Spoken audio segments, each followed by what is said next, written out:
On Saturday, the 17th of June, Hazrat Khalifatul Masih V, Ayyadahullah Ta'ala b'Nasrihil Aziz, inaugurated the Baitul Salam Mosque in Scunthorpe.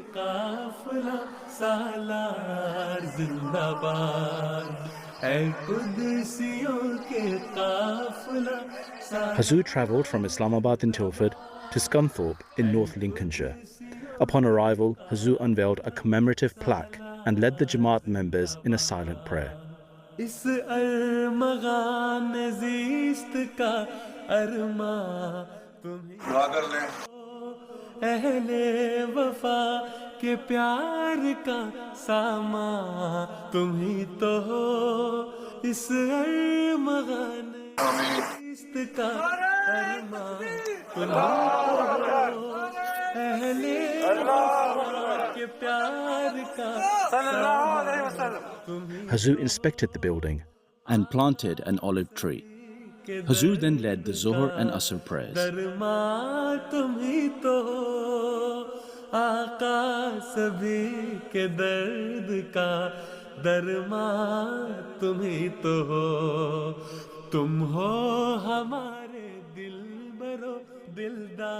The local Jamaat members had the opportunity to take photographs with Huzoor Anwar Ayyadahullah Ta'ala b'Nasrihil Aziz.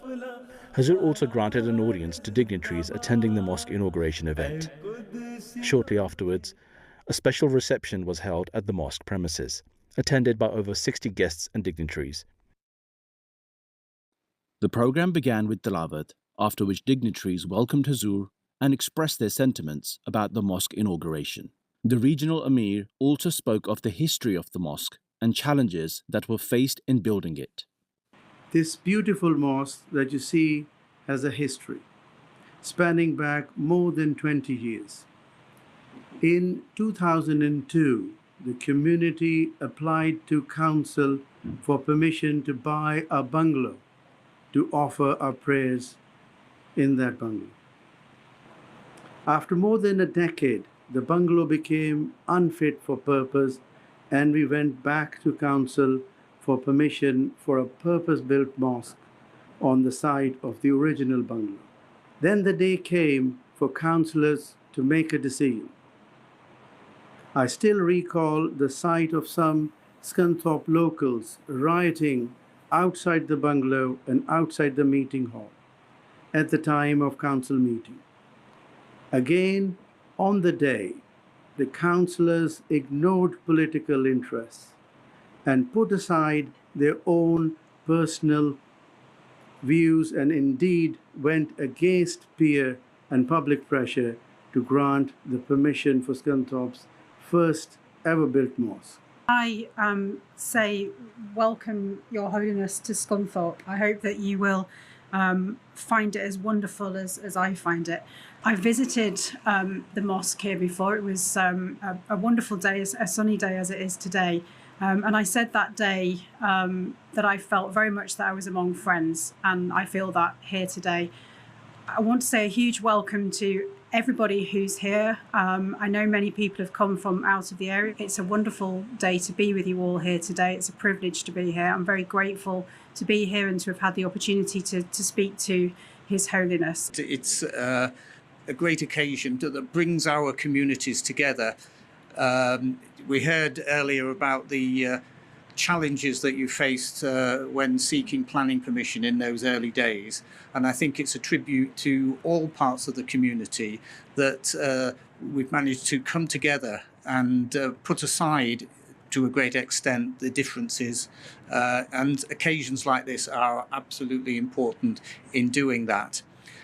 I know, as I'm of the Christian faith, and I'm a regular worshipper, so I know how important your religious faith is, and it's absolutely vital that we come together and respect each other's communities, each other's faith, and recognise that though we may have some differences, we all seek a peaceful, loving, compassionate community. And I'm delighted to be here on this occasion for the inauguration. Humble beginning of just 3 families, the Scunthorpe Ahmadi Muslim community has grown to a membership of over 200.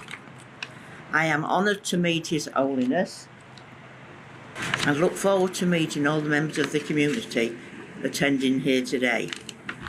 I have researched a little about the Ahmadi Muslim faith and recognise similar values between your faith and those that I, as Mayor of North Lincolnshire, try to uphold and promote. The Ahmadiyya community motto is love for all, hatred for none, which conveys unity and inclusion. Your faith is one that promotes peace and harmony, something the world needs right now. Huzoor then delivered the keynote address, during which Huzoor spoke of Islam's teachings of peace and kindness. Given the climate in which we live, where there is a tendency to view Muslims with a degree of suspicion or even as extremists based on the portrayal of Islam in the media and the conduct of a few extremist individuals and groups in recent times. As a result, some of you may even fear that the opening of this mosque will lead to a new chapter in the history of extremism being written in your local community.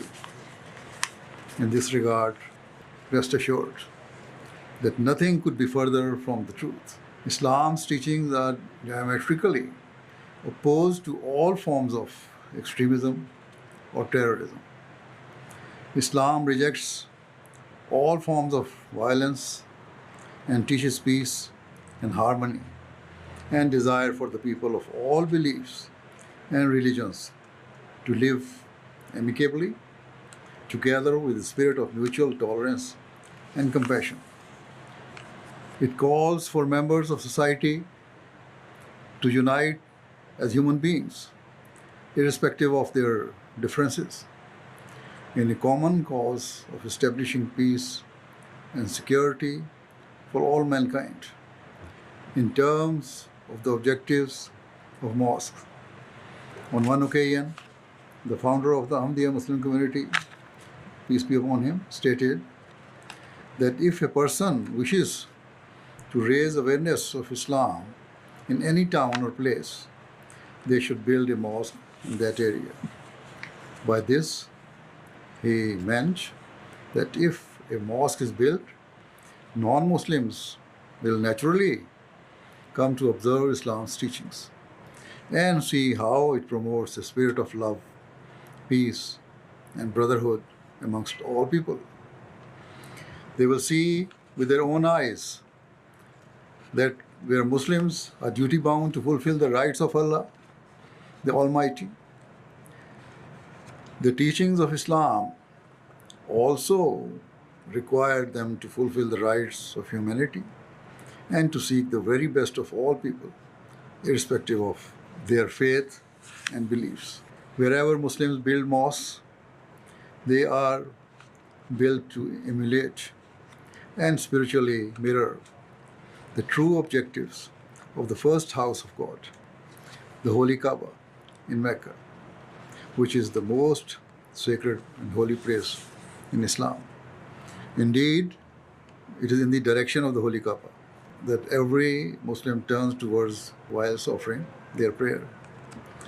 Regarding the Kaaba, chapter 3, verse 98 of the Holy Quran states that whosoever enters the sacred house of Allah enters peace, meaning that a true Muslim, upon entering a mosque, shall himself enter a state of peace and shall be a guarantor of peace and security for others. There are many other Quranic statements that further testify to the peaceful teachings of Islam. For example, chapter 25 of the Holy Quran states, "And the true servants of the gracious God are those who walk on the earth humbly, and when the ignorant address them, they avoid them gracefully by saying peace."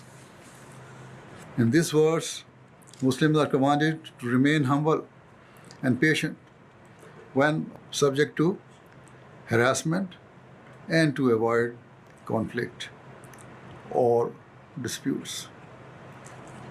in people of the book, Prophet Muhammad's encounter with Christians.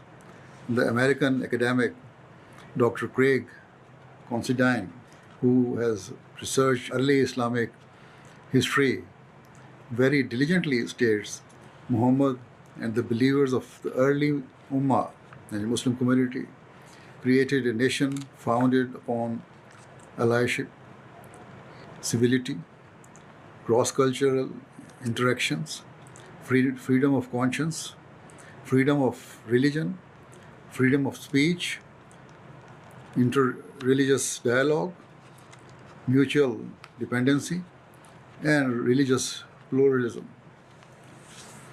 Accordingly, these are the immaculate standards of religious freedom according to Islam. In short, Islam's teachings oblige us to live peacefully and to coexist with other people. It requires us to serve our communities, to strive to enrich them and contribute to their development. Now this mosque has been opened. I am sure that local people in Scunthorpe and the surrounding areas will see for themselves these true Islamic values in practice. I think it was a really lovely day. Very grateful for the invite. From start to finish, everyone was very welcoming, very friendly. And the speech itself from His Holiness, it was so lovely to hear and just taught us as well so much about your community. Very thoughtful. Yes, very informative actually. Yes, we've heard a few speeches, but it definitely it had an air of peace and humanity to it, which I think is very pertinent to what's happening in today's society. So it was. We were very privileged to hear it. Yeah, thank you. Very measured. We watched the Ahmadi community grow since its inception, and the sense of community is real. You know, it's genuine, and I think it's going to be a huge asset to the town. When you're looking at His Holiness, you've got to think to yourself, this man has a world to go round, but he's made room today to come down to open the mosque for everybody to see. He did a wonderful speech. He explained to people what things goes on and how it's done. I remember the one he said about over the years they raised money to put wells in other countries.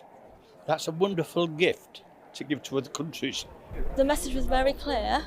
The teachings of Islam do not preach what people's perceptions can be of Muslims and Islam, and his message was very clear that they're here for peace and to work together and respect, and a lot of work that this community does in other areas of the world and in the country as well. I thought it was an amazing address, really inspiring. I thought the themes that was focused on there around peace and around love and everybody at the community coming together were really inspiring. And you know, it was just great to witness that speech and to have the opportunity to hear what was said.